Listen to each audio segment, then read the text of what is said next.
Μάθημα 1. Σχεδιασμός δώρων. Η αδερφή μου έχει σύντομα γενέθλια. Θα αγοράσετε ένα ξεχωριστό δώρο. Ποια είναι η μέθοδος που χρησιμοποιείτε για να οργανώσετε τα δώρα γενεθλίων? Συνήθως παρατηρώ τα χόμπι τους για ένα μήνα. Αυτή είναι μια πολύ έξυπνη και υπομονετική στρατηγική. Κρατάω επίσης μια μυστική λίστα στο τηλέφωνό μου. Προτιμάτε να αγοράζετε ή να κάνετε δώρα? Πιστεύω ότι ένα χειροποίητο δώρο δείχνει περισσότερη αγάπη. Δεν είμαι πολύ καλός στις τέχνες ή στις χειροτεχνίες. Μπορείτε πάντα να αγοράσετε ένα πολύ στοχαστικό βιβλίο. Η αδερφή μου απολαμβάνει να διαβάζει για την αρχαία ιστορία. Τότε ένα σπάνιο ιστορικό βιβλίο είναι τέλειο. Θα ψάξω για ένα στο παλιό μαγαζί. Φροντίστε να το τυλίξετε σε ωραίο χαρτί. Θα γράψω κι εγώ μια ειλικρινή κάρτα. Αυτό θα την κάνει πολύ χαρούμενη. Ο έγκαιρος προγραμματισμός μειώνει πολύ το άγχος. Συμφωνώ ότι η προετοιμασία είναι το κλειδί. Θα πάω στο βιβλιοπωλείο τώρα. Μάθημα 2. Το τέλειο δώρο. Περπατάω εδώ και 3 ώρες. Φαίνεσαι πολύ κουρασμένος και αρκετά αποθαρρυμένος. Ποτέ δεν μπορώ να βρω το τέλειο δώρο γενεθλίου για το φίλο μου, πάντα είναι ένα. Είναι πάντα ένα δύσκολο έργο για όλους. Να του δώσω απλώς μια δωροκάρτα. Οι δωροκάρτες είναι χρήσιμες αλλά λίγο κρύες. Του αρέσει να μαγειρεύει ιταλικό φαγητό στο σπίτι. Θα μπορούσατε να αγοράσετε μια μηχανή ζυμαρικών υψηλής ποιότητας. Πολύ έξυπνη πρόταση, Άννα. Έχει επαγγελματικό μαχαίρι σεφ. Νομίζω ότι έχει ήδη ένα πλήρες σετ. Τότε ένα φανταχτερό σετ μπαχαρικών είναι μια καλή ιδέα. Βλέπω ένα κατάστημα με είδη κουζίνας εκεί πέρα. Ας πάμε να δούμε τα τελευταία τους αποθέματα. Ελπίζω να έχουν κάτι μοναδικό. Είμαι σίγουρος ότι θα βρούμε ένα νικητή. Είσαι πολύ καλή σε αυτό, Άννα. Μου αρέσει να βοηθάω τους φίλους μου να βρουν χαρά. Νιώθω πολύ καλύτερα τώρα γι' αυτό. Μάθημα 3. Έντυπα μέσα. Πολλές παραδοσιακές εταιρείες χάνουν τα χρήματά τους. Η ψηφιακή εποχή έχει αλλάξει τα πάντα. Που βιώνουν μια παρακμή, αλλά τα έντυπα μέσα φαίνεται να υποφέρουν. Λιγότεροι άνθρωποι αγοράζουν έντυπες εφημερίδες σήμερα. Οι περισσότεροι αναγνώστες προτιμούν να χρησιμοποιούν τα κινητά τους τηλέφωνα. Η ποιότητα των ειδήσεων παραμένει η ίδια. Οι διαδικτυακές ειδήσεις είναι συχνά πολύ πιο γρήγορες. Αλλά τα έντυπα βιβλία εξακολουθούν να έχουν πολλούς θαυμαστές. Λατρεύω τη μυρωδιά των χάρτινων σελίδων. Προτιμώ να διαβάζω στο ηλεκτρονικό μου τάμπλετ. Τα τάμπλετ είναι πολύ βολικά για ταξίδια. Θα εξαφανιστούν τα περιοδικά στο μέλλον. Μπορεί να γίνουν σπάνια είδη πολυτελείας. Η διαφήμιση έχει μεταφερθεί και στο διαδίκτυο. Εκεί είναι όλα τα μεγάλα λεφτά. Οι δημοσιογράφοι πρέπει να μάθουν νέες ψηφιακές δεξιότητες. Πρέπει να προσαρμοστούμε στο σύγχρονο κόσμο. Θα ξεκινήσω το δικό μου ιστολόγιο ειδήσεων. Αυτή είναι μια πολύ τολμηρή επαγγελματική κίνηση. Μάθημα 4. Γλυκά μπισκότα. Όλα σε αυτό το τραπέζι φαίνονται πεντανόστιμα.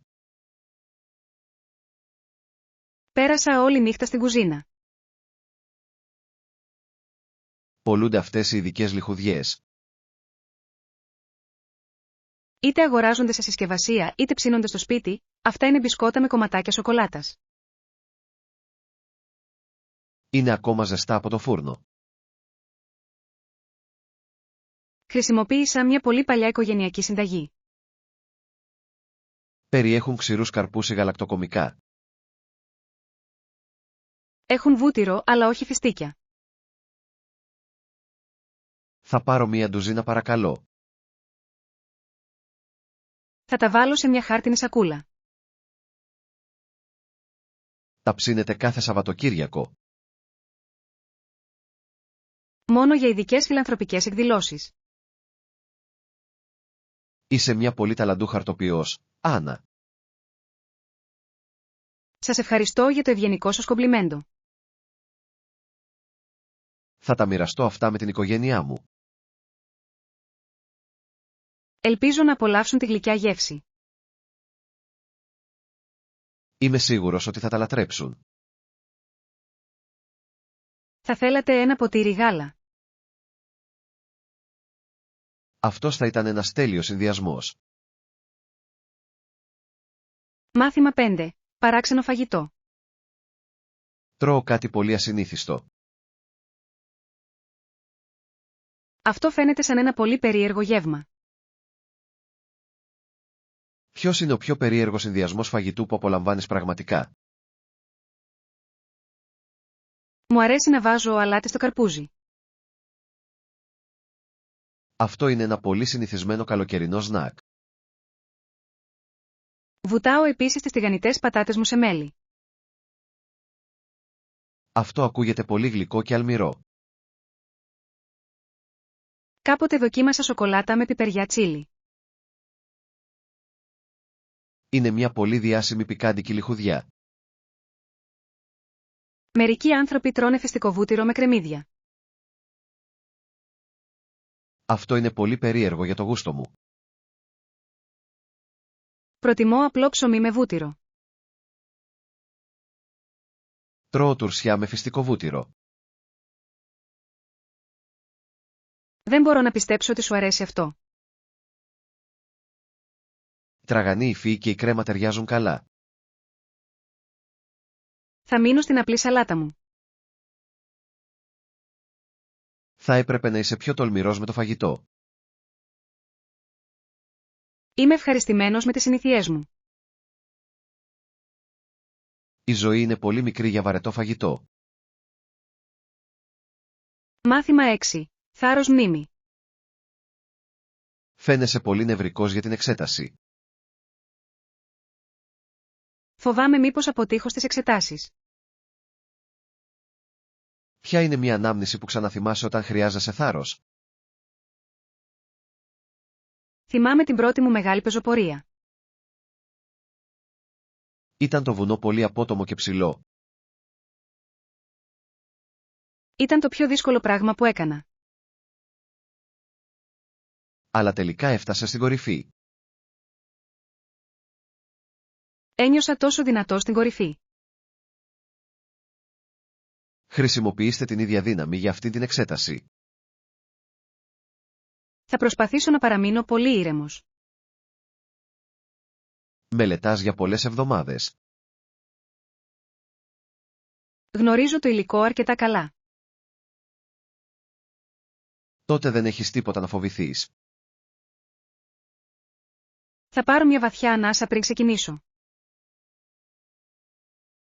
Αυτή είναι μια πολύ καλή τεχνική.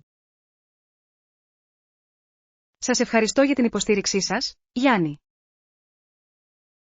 Είσαι ένας πολύ ικανός μαθητής. Νιώθω πολύ πιο σίγουρος τώρα. Θα περιμένω τα καλά σου νέα. Μάθημα 7. Παρενέργειες. Πρέπει να μελετήσουμε τις χημικές επιπτώσεις. Αυτό το φάρμακο έχει πολλούς πολύπλοκους κινδύνους. Η έμινος ρίση τόσο στους άνδρες όσο και στις γυναίκες. Οι μακροπρόθεσμες παρενέργειες περιλαμβάνουν αυξημένο κίνδυνο. Μπορεί να προκαλέσει πολλά καρδιακά προβλήματα. Πρέπει να προειδοποιήσουμε τους τοπικούς γιατρούς. Τα δεδομένα ασφαλείας είναι πολύ σαφή. Να σταματήσουμε την τρέχουσα δοκιμή. Χρειαζόμαστε περισσότερα στοιχεία από το εργαστήριο. Οι ασθενείς πρέπει να γνωρίζουν όλα τα γεγονότα. Η ηθική είναι ζωτική σημασία στη δουλειά μας. Θα γράψω μια επίσημη αναφορά. Συμπεριλάβετε δεδομένα σχετικά με την οστική πυκνότητα. Είναι μια πολύ επικίνδυνη παρενέργεια. Πρέπει να προστατεύσουμε τη δημόσια υγεία. Η επιστήμη απαιτεί πολλή ειλικρίνεια. Συμφωνώ με την άποψή σου, Γιάννη. Ας ελέγξουμε ξανά τα αποτελέσματα. Θα ξεκινήσω τη νέα σάρωση. Το μηχάνημα είναι έτοιμο για χρήση. Μάθημα 8. Θεματικό ξενοδοχείο. Θα πρέπει να επισκεφθείτε το νέο θέρετρο. Έχει στείλει το ξενοδοχείο. Τα εστιατόρια, τα καταστήματα, τα σαλόνια και η ψυχαγωγία το αντανακλούν αυτό το θέμα, για παράδειγμα το Παρίσι. Μοιάζει με την πόλη. Έχει έναν μικρό πύργο του Άιφελ. Αυτό ακούγεται σαν ένα διασκεδαστικό μέρος. Το προσωπικό μιλάει γαλλικά και αγγλικά. Θέλω να κάνω κράτηση δωματίου. Υπάρχει επίσης ένα αρτοποιείο μέσα. Λατρεύω τα φρέσκα γαλλικά ψωμάκια. Η πισίνα έχει σχήμα ποταμού. Μπορώ να φέρω το μικρόσωμο σκυλάκι μου. Τα κατοικίδια είναι ευπρόσδεκτα σε ορισμένα δωμάτια. Υπάρχει παράσταση κάθε βράδυ. Έχουν ένα πολύ διάσημο τσίρκο. Θα ετοιμάσω τις βαλίτσες μου απόψε. Το ξενοδοχείο βρίσκεται κοντά στο αεροδρόμιο. Θα πάρω ταξί εκεί. Θα περάσετε υπέροχα. Μάθημα 9. Παγκόσμια ιστορία. Οι ομιλίες μπορούν να αλλάξουν ολόκληρο τον κόσμο. Σπουδάζω αμερικανική πολιτική ιστορία. Οι χώρες ήταν δίπλα σας, Bill Clinton, στην ομιλία της δεύτερης ορκομοσίας σας. Μίλησε για ένα νέο αιώνα. Ήθελε ενότητα για όλους τους ανθρώπους. Ήταν πολύ μεγάλη η ομιλία τότε. Ήταν σύντομο αλλά πολύ δυνατό. Μου αρέσει το όραμά του για την ειρήνη. Η ειρήνη απαιτεί έργο από κάθε έθνος. Ένιωθαν οι άνθρωποι πολύ αισιόδοξοι. Το πλήθος ήταν πράγματι πολύ μεγάλο. Η ιστορία γράφεται με σπουδαία λόγια. Και επίσης με πολύ γενναίες πράξεις. Θα δω το βίντεο σήμερα. Είναι διαθέσιμο στη βιβλιοθήκη. Θέλω να μάθω το κείμενο. Είναι καλό για τα αγγλικά σου. Θα εξασκηθώ στην επίσημη ομιλία μου. Μαθαίνεις πολύ γρήγορα. Μάθημα 10. Αντίσταση στον πειρασμό. Πρέπει να τηρούμε τη διατροφή μας. Αυτά τα κέικ φαίνονται πάρα πολύ καλά. Είναι δύσκολο να αντισταθείς, ξέρω ότι είναι δελεαστικό, χρειαζόμαστε ένα σχέδιο για να το κάνουμε. Πρέπει να αγοράσουμε μερικά φρέσκα φρούτα. Τα φρούτα είναι μια πολύ καλύτερη επιλογή. Αλλά λατρεύω τη γλυκιά σοκολάτα. Σκεφτείτε τους στόχους σας για την υγεία τώρα. Θα πιω λίγο κρύο νερό. Αυτό θα σας βοηθήσει να νιώσετε χορτάτη. Μπορούμε να μοιραστούμε ένα μικρό μπισκότο. Όχι, πρέπει να είμαστε πολύ αυστηροί. Είσαι πολύ πειθαρχημένο σήμερα, Τζον. Θέλω να νιώθουμε υγιείς. Θα απομακρυνθώ από τα κέικ. Αυτή είναι μια πολύ γενναία απόφαση. Ας πάμε στο πάρκο. Μπορούμε να κάνουμε τζόκινγκ για 20 λεπτά. Νιώθω ήδη πιο ενεργητικός τώρα. Η άσκηση είναι καλύτερη από οποιαδήποτε ζάχαρη. Μάθημα 11. Διάσημη τέχνη. Αυτό είναι το πιο διάσημο δωμάτιο. Ποιος ζωγράφισε εκείνη τη μυστηριώδη χαμογελαστή κυρία? Ο Λεωνάρντο Νταβίντσι είναι περισσότερο γνωστός για τον πίνακά του που ονομάζεται Μόνα Λίζα. Τα μάτια της μοιάζουν να με ακολουθούν. Πολλοί άνθρωποι λένε το ίδιο πράγμα. Γιατί είναι τόσο μικρός αυτός ο πίνακας? Η αξία του έγκυται στη λεπτομέρεια. Βάφτηκε πριν από πολύ καιρό. Είναι πάνω από 500 ετών. Πώς το διατηρούν ασφαλές? Βρίσκεται πίσω από πολύ χοντρό γυαλί. Θέλω να βγάλω μια φωτογραφία. Δεν επιτρέπονται φλας εδώ μέσα. Θα χρησιμοποιήσω την κάμερα του τηλεφώνου μου. Να σέβεστε τους άλλους επισκέπτες. Ο καλλιτέχνης ήταν μια πραγματική ιδιοφυΐα. Ήταν επίσης ένας σπουδαίος επιστήμονας. Θέλω να δω τα σκίτσα του. Βρίσκονται στην επόμενη γκαλερί. Μάθημα 12. Καθημερινή ενσυνειδητότητα. Η ατμόσφαιρα είναι πολύ ήσυχη σήμερα. Μου αρέσει να δουλεύω με το χώμα. Σίγουρα προάγει την ενσυνειδητότητα και την ικανοποίηση στην καθημερινότητά μας. Νιώθω πολύ ήρεμος όταν φυτεύω. Η φύση μας διδάσκει να είμαστε υπομονετικοί. Κάθε λουλούδι μεγαλώνει με τον δικό του ρυθμό. Θα πρέπει επίσης να επιβραδύνουμε τη ζωή μας. Σταματάω να αναπνεύσω τον αέρα.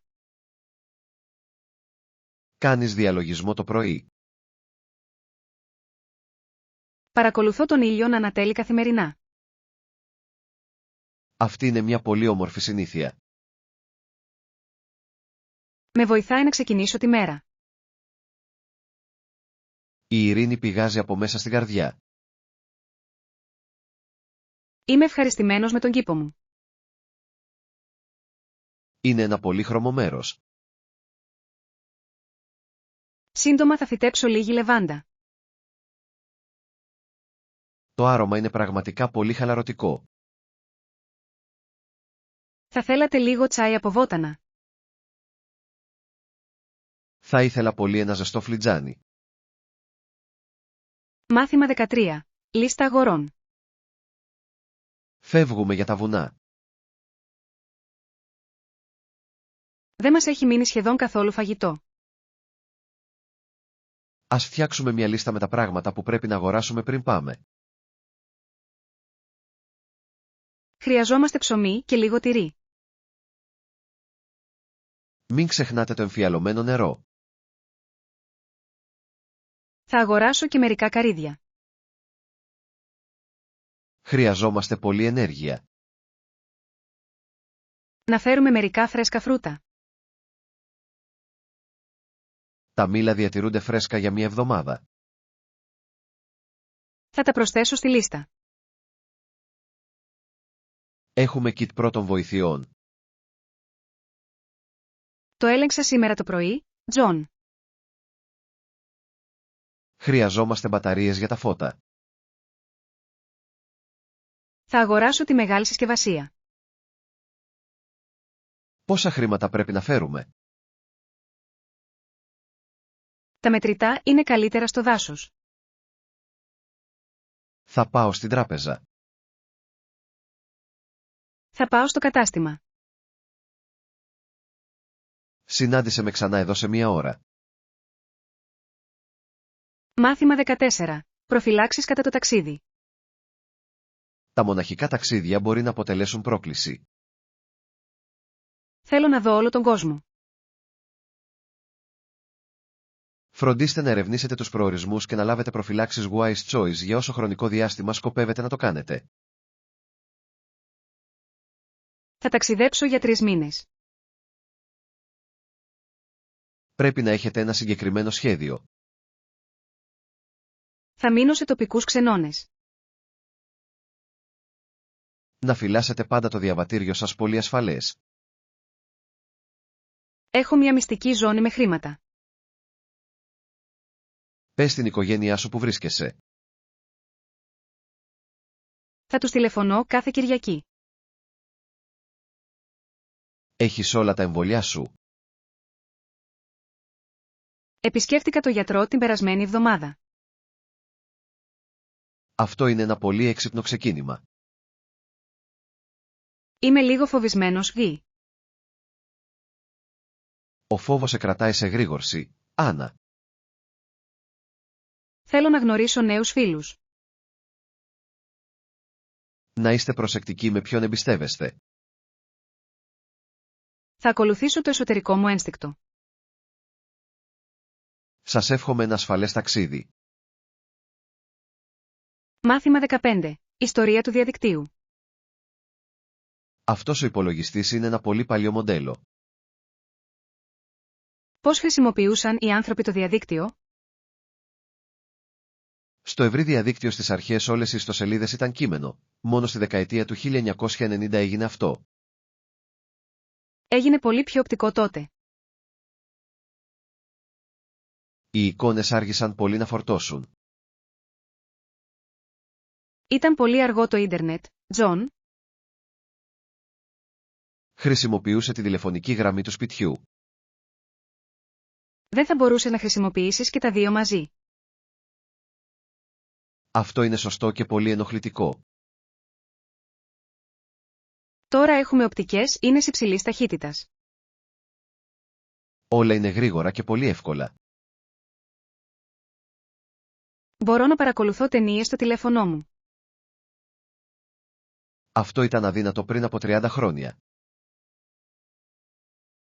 Η τεχνολογία αλλάζει με πολύ γρήγορους ρυθμούς. Είμαστε πάντα συνδεδεμένοι με όλους. Μου αρέσει το παλιό στυλ όμως. Ήταν μια πολύ ήσυχη εποχή.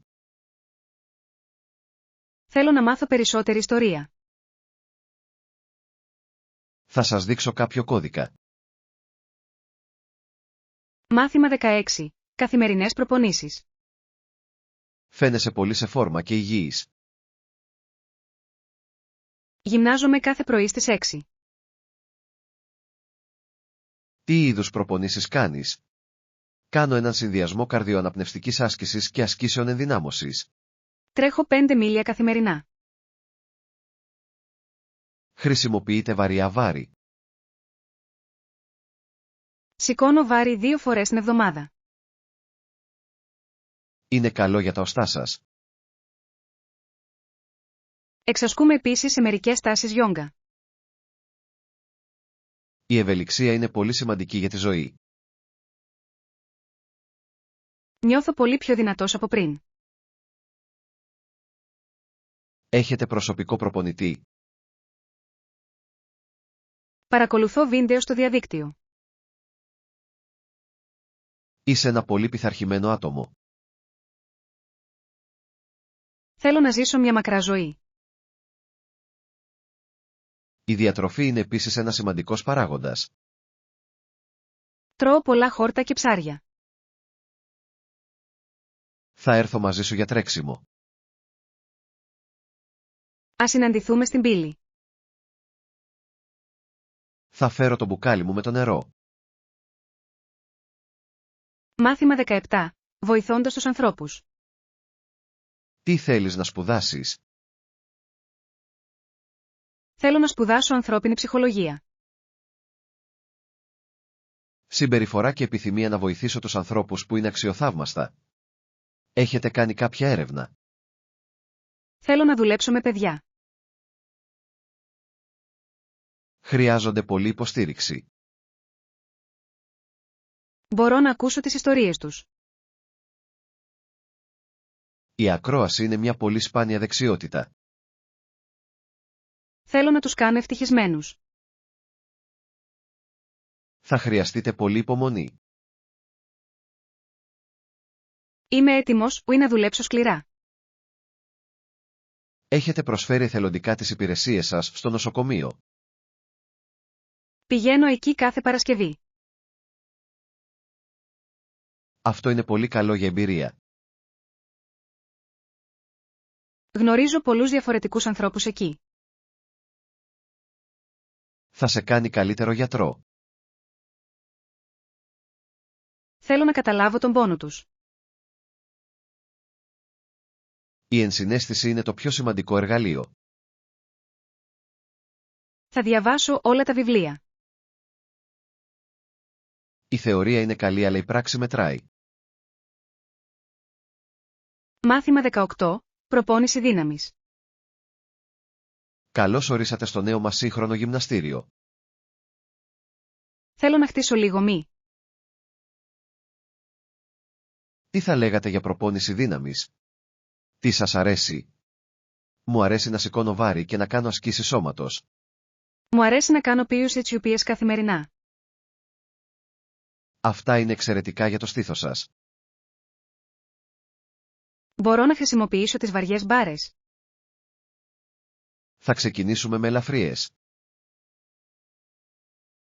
Θέλω να είμαι πολύ δυνατός και. Πρέπει να τρώτε αρκετές υγιεινές πρωτεΐνες. Πίνω ένα milkshake μετά το γυμναστήριο. Αυτό βοηθά τους μύες να αναπτυχθούν. Θα γίνω πολύ μεγάλος, Τζον. Όχι, απλώς θα φαίνεσαι γυμνασμένη. Θέλω να βελτιώσω τη στάση του σώματός μου.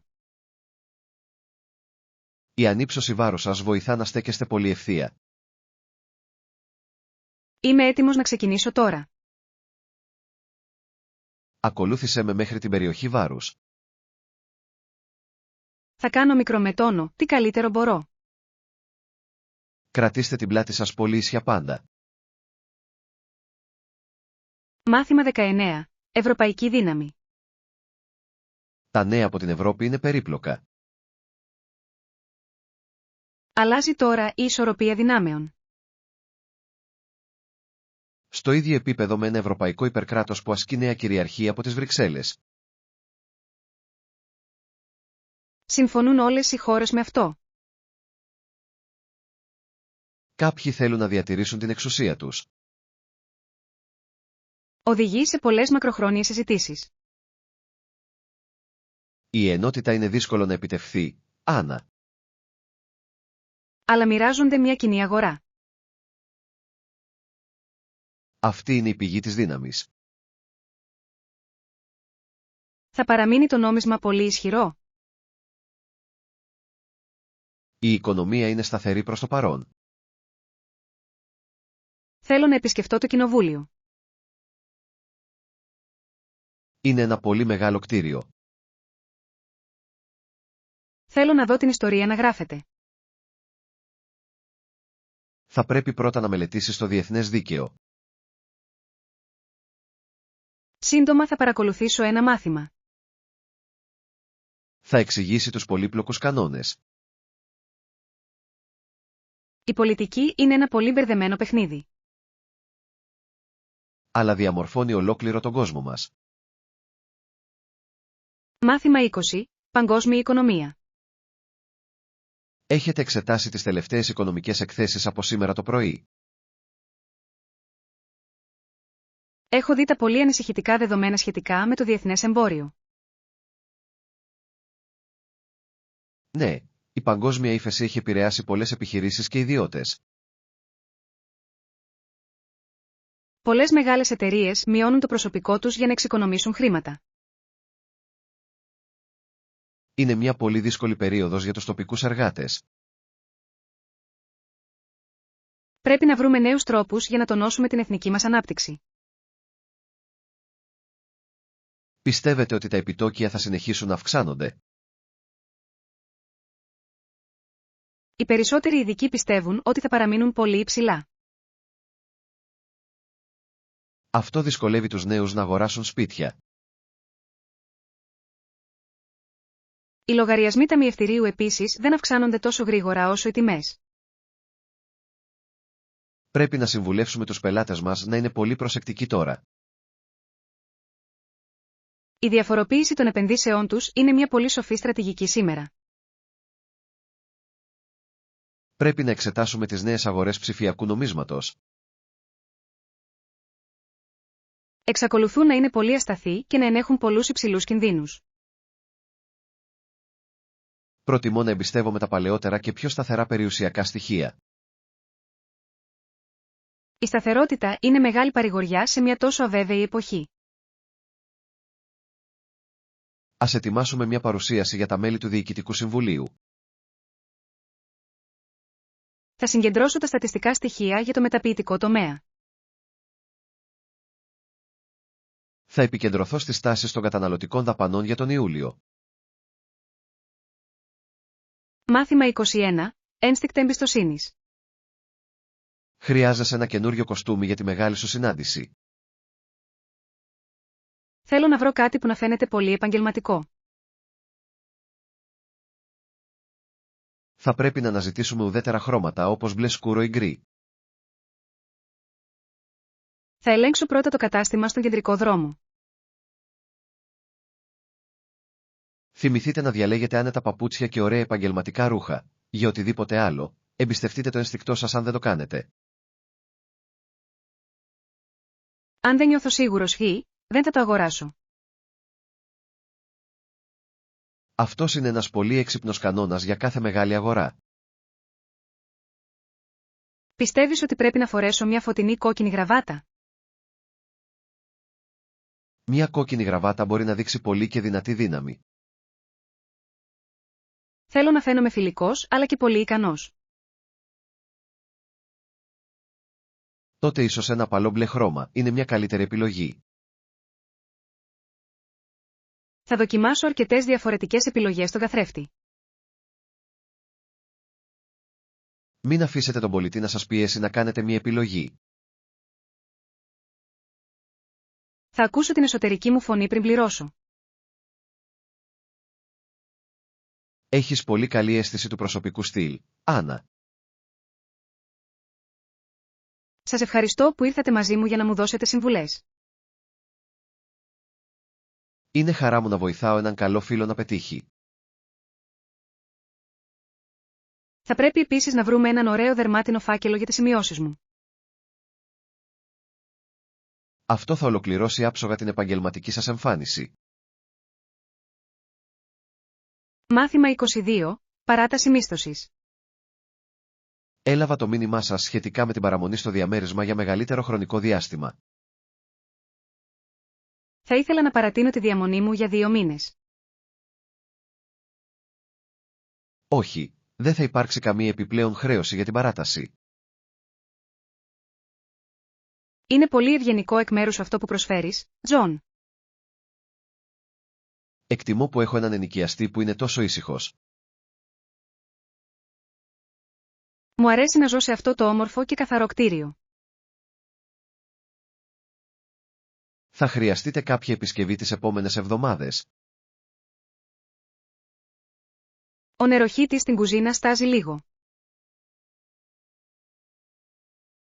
Θα στείλω έναν υδραυλικό να το φτιάξει αύριο το πρωί. Σας ευχαριστώ που είστε τόσο προσεκτικός ιδιοκτήτης εδώ. Θέλω όλοι οι κάτοικοι να αισθάνονται άνετα. Θα υπογράψω τα νέα έγγραφα αργότερα το βράδυ. Μπορείς να το αφήσεις στο μαύρο κουτί δίπλα στην πόρτα. Η τιμή ενοικίου παραμένει η ίδια για την επέκταση. Ναι, δεν θα αλλάξω την τιμή αυτή τη στιγμή. Αυτό βοηθάει πολύ το μηνιαίο προϋπολογισμό μου, Τζον. Χαίρομαι που υποστηρίζω τη διαμονή σας σε αυτή την πόλη. Θα συνεχίσω να φροντίζω καλά τα δωμάτια. Έχω απόλυτη εμπιστοσύνη στη φροντίδα σας για την περιουσία. Μάθημα 23. Σχεδιασμός ταξιδιού. Ολοκληρώσαμε το πρόγραμμα της ιστορικής μας έρευνας. Φοβερό, αφού όλα έχουν προγραμματιστεί, μπορούμε να κάνουμε κράτηση για διαμονή και να αρχίσουμε να μετράμε αντίστροφα τις ημέρες. Θα ψάξω για ένα ξενοδοχείο κοντά στα αρχαία ερείπια. Θα πρέπει να βρούμε ένα μέρος που να περιλαμβάνει υγιεινό πρωινό. Είναι σημαντικό να έχετε ενέργεια για τους μεγάλους περιπάτους. Θα κλείσω τα εισιτήρια τρένου μας μέσω διαδικτύου απόψε. Να προσλάβουμε έναν τοπικό ξεναγό για να μας ξεναγήσει. Ένας οδηγός μπορεί να μας πει πολλές ενδιαφέρουσες μυστικές ιστορίες. Θέλω να τραβήξω πολλές φωτογραφίες υψηλής ανάλυσης για την εκθεσή μας. Θα φέρω τις επιπλέον κάρτες μνήμης μου και ένα τρίποδο. Πρέπει να ελέγξουμε την πρόγνωση καιρού για την παράκτια περιοχή. Άκουσα ότι μπορεί να βρέχει αρκετά τους φθινοπορεινούς μήνες. Θα πάρω μαζί μου το αδιάβροχο μπουφάν μου και τις ανθεκτικές μπότες μου. Θα πρέπει επίσης να επισκεφτούμε το τοπικό μουσείο στο κέντρο. Έχει πολλά ευρήματα από την ύστερη εποχή του χαλκού. Αυτή η εκδρομή θα είναι το αποκορύφωμα της ακαδημαϊκής μας χρονιάς. Χαίρομαι πολύ που εργαζόμαστε μαζί πάνω σε αυτό. Ας ελέγξουμε ξανά τον προϋπολογισμό τώρα. Όλα φαίνεται να είναι σε άριστη κατάσταση για τη πτήση μας. Μάθημα 24. Τριμηνιαία έκθεση. Το Διοικητικό Συμβούλιο θέλει να δει τα επίσημα στοιχεία από τον Απρίλιο. Αυτή τη στιγμή τελειώνω τις τελευταίες σελίδες του εγγράφου. Νομίζω ότι πρέπει να κάνουμε μια αναφορά από το τελευταίο τρίμηνο πριν το κάνουμε αυτό. Νομίζω ότι πρέπει να ελέγξουμε ξανά τα στοιχεία marketing. Τα νούμερα για την αλληλεπίδραση στα μέσα κοινωνικής δικτύωσης φαίνονται αρκετά χαμηλά. Ίσως χρειαζόμαστε μια νέα στρατηγική για να προσεγγίσουμε τους νεαρούς χρήστες. Θα μπορούσαμε να χρησιμοποιήσουμε περισσότερο περιεχόμενο βίντεο για να προσελκύσουμε την προσοχή τους. Αυτή είναι μια πολύ μοντέρνα και δημοφιλής προσέγγιση σήμερα. Θα μιλήσω με τη δημιουργική ομάδα για νέες ιδέες. Πρέπει επίσης να λάβουμε υπόψη το αυξανόμενο κόστος των ψηφιακών διαφημίσεων. Η αποτελεσματικότητα είναι πολύ σημαντική για τον τρέχοντα προϋπολογισμό μας. Θα συγκρίνω τα αποτελέσματά μας με τα προηγούμενα χρόνια. Αυτό θα μας προσφέρει μια πολύ χρήσιμη προοπτική. Πιστεύετε ότι θα πετύχουμε τον ετήσιο στόχο μας για κέρδη? Θα είναι μια πρόκληση, αλλά είμαι αρκετά αισιόδοξος. Η κυκλοφορία του νέου μας προϊόντος ήταν μια πολύ μεγάλη επιτυχία. Ναι, αυτό είναι το πιο δυνατό σημείο της τελευταίας μας έκθεσης. Θα εκτυπώσω τα αντίγραφα για τη συνάντηση στις 10. Βεβαιωθείτε ότι τα διαγράμματα είναι πολύ εύκολα στην ανάγνωση. Μάθημα 25. Ο εξερευνητής. Αυτό το ημερολόγιο περιγράφει ένα πολύ δύσκολο ταξίδι μέσα στη ζούγκλα. Από τον πυρετό του ποταμού ήταν επίσης τόσο αδύναμος που καβαλούσε στην πλάτη ενός βοδιού. Είναι εκπληκτικό το γεγονός ότι επέζησε από μια τόσο τρομερή ασθένεια. Ήταν ένας πολύ γενναίος και πολύ αποφασιστικός άνθρωπος. Οι τοπικές φυλές τον βοήθησαν να βρει τα φαρμακευτικά φυτά. Χωρίς τη βοήθειά τους, σίγουρα θα είχε πεθάνει εκεί. Πρέπει να εκθέσουμε αυτό το ημερολόγιο στην κεντρική αίθουσα. Αφηγείται μια ιστορία μεγάλης ανθρώπινης δύναμης και ελπίδας. Είναι το μελάνι ακόμα αρκετά σκούρο για να το διαβάσουν οι επισκέπτες? Θα χρησιμοποιήσουμε ειδικά φώτα για να προστατεύσουμε το παλιό χαρτί. Θα γράψω την περιγραφή για τη γυάλινη προθήκη. Φροντίστε να αναφέρετε την ημερομηνία της ασφαλούς επιστροφής του. Έφτασε σπίτι το χειμώνα του 1890. Η οικογένειά του σοκαρίστηκε πολύ όταν τον είδε ζωντανό τότε. Έφερε πίσω πολλούς σπάνιους σπόρους για το βασιλικό κήπο. Αυτά τα δέντρα εξακολουθούν να φυτρώνουν στην πόλη σήμερα. Είναι μια ζωντανή ανάμνηση της μεγάλης του περιπέτειας. Θα ανοίξουμε την έκθεση την Παρασκευή το βράδυ. Θα προσκαλέσω τους μαθητές της τοπικής ιστορίας να παρευρεθούν. Μάθημα 26. Φύλος πολιτισμού. Θέλω να ταξιδέψω στην Ασία για να μελετήσω τα μέσα ενημέρωσης τους. Μάθε για τον πολιτισμό τους. Έχω έναν φίλο από την Ιαπωνία που το λένε Νόρι. Μένει τώρα στην πόλη του Τόκιο. Ναι, μένει σε ένα πολύ μικρό μοντέρνο διαμέρισμα. Θα ήθελα να το ρωτήσω για τα ιαπωνικά νέα. Είναι πολύ φιλικός και μιλάει καλά αγγλικά. Θέλω πρώτα να μάθω μερικές βασικές ιαπωνικές φράσεις. Πρέπει να μάθεις πως να λες γεια και ευχαριστώ. Είναι δύσκολο να μάθει κανείς το σύστημα γραφής εκεί. Χρειάζονται πολλά χρόνια πολύ σκληρής μελέτης, Τζον. Ενδιαφέρομαι επίσης πολύ για το παραδοσιακό τους φαγητό. Η Νόρι λέει ότι το πραγματικό σούσι είναι πολύ νόστιμο. Έχω φάει σούσι μόνο από το τοπικό σούπερ μάρκετ. Πρέπει οπωσδήποτε να δοκιμάσετε φρέσκο ψάρι στη μεγάλη αγορά. Θα κάνω αίτηση για το πρόγραμμα ανταλλαγής αύριο το πρωί. Ελπίζω να πάρεις την υποτροφία για το ταξίδι. Θα ήταν μια εμπειρία που θα μου άλλαζε πολύ τη ζωή. Θα μπορούσες να γράψεις ένα πολύ ενδιαφέρον άρθρο σχετικά με αυτό. Αυτή είναι μια πολύ καλή ιδέα για το τελικό μου έργο. Μάθημα 27. Μεγάλα φράγματα. Αυτή η κατασκευή είναι ένα πολύ εντυπωσιακό επίτευγμα μηχανικής. Κατασκευάστηκε για να ελέγχει τη ροή του νερού. Νερό και παρέχει ευκαιρίες αναψυχής. Το πιο γνωστό φράγμα είναι το φράγμα Hoover, πρώην φράγμα Buckler-Stowe. Βρίσκεται στον ποταμό Κολοράντο στις Ηνωμένες Πολιτείες.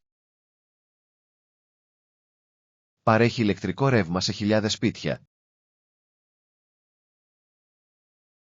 Η κατασκευή ήταν πολύ επικίνδυνη για τους εργάτες. Πολλοί άντρες εργάζονταν στον καυτό ήλιο για χρόνια. Θα πρέπει να μελετήσουμε πως το φράγμα επηρεάζει τα ψάρια. Είναι ένα αμφιλεγόμενο θέμα για πολλούς ντόπιους.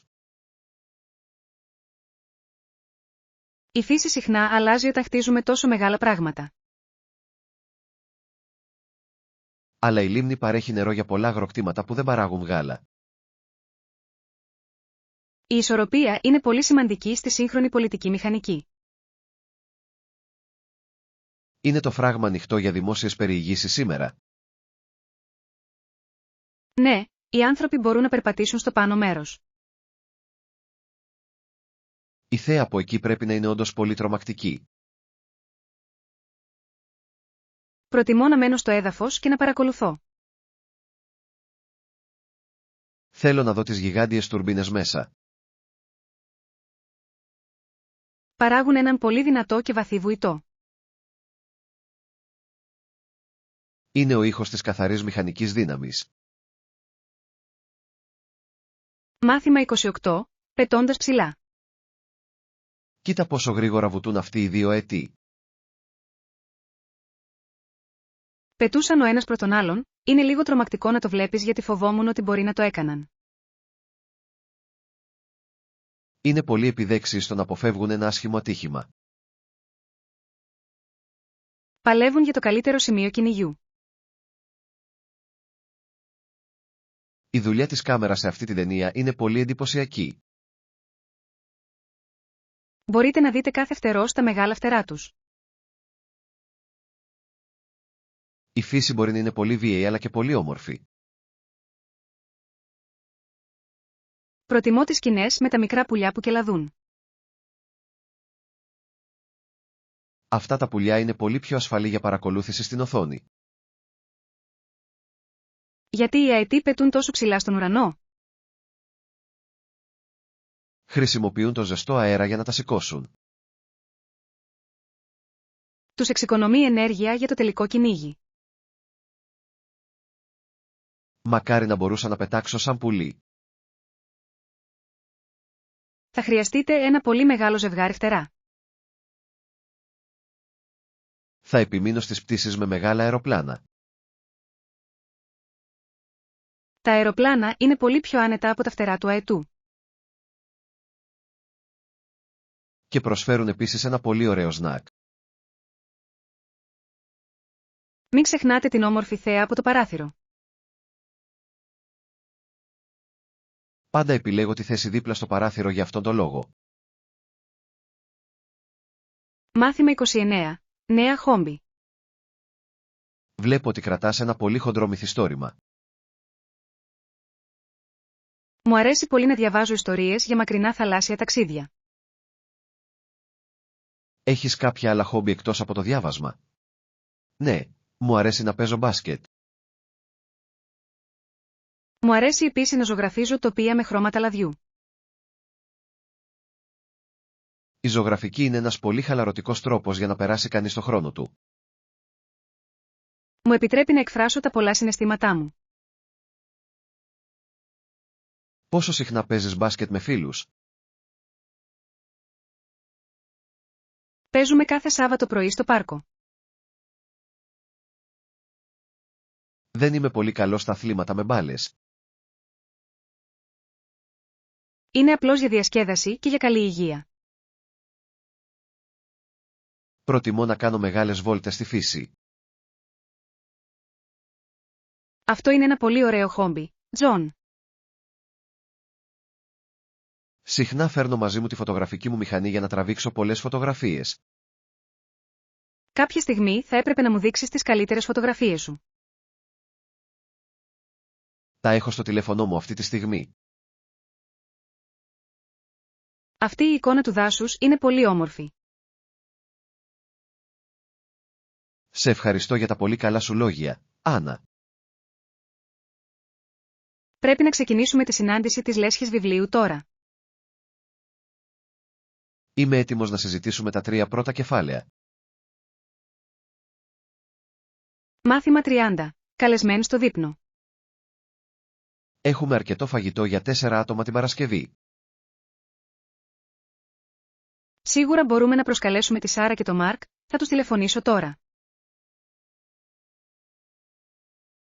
Ελπίζω να μην έχουν πολλή δουλειά αυτό το Σαββατοκύριακο. Συνήθως απολαμβάνουν ένα καλό σπιτικό φαγητό. Τι να μαγειρέψουμε για τους εκλεκτούς καλεσμένους μας? Η Σάρα δεν τρώει κρέας ή ψάρι. Θα φτιάξω ένα πολύ μεγάλο λαζάνι με λαχανικά. Ο Μάρκ λατρεύει οτιδήποτε έχει πολύ πικάντικο χαρακτήρα. Θα βάλε επιπλέον πιπέρι στη σάλτσα ντομάτας. Να φέρω μια φρέσκια σαλάτα από τον κήπο μου. Αυτό θα ήταν ένα πολύ τέλειο συνοδευτικό πιάτο. Θα ψήσω επίσης μια γλυκιά μιλόπιτα. Όλοι λατρεύουν την περίφημη μιλόπιτά σου, Άννα. Θα χρησιμοποιήσω τα κόκκινα μήλα από την αγορά. Έχουμε αρκετές καρέκλες για 6 άτομα. Μπορούμε να δανειστούμε 2 καρέκλες από το γείτονα. Θα το ρωτήσω αργότερα σήμερα το απόγευμα. Χαίρομαι που βλέπω τους παλιούς μας φίλους. Έχει περάσει πολύς καιρός από τότε που γνωριστήκαμε.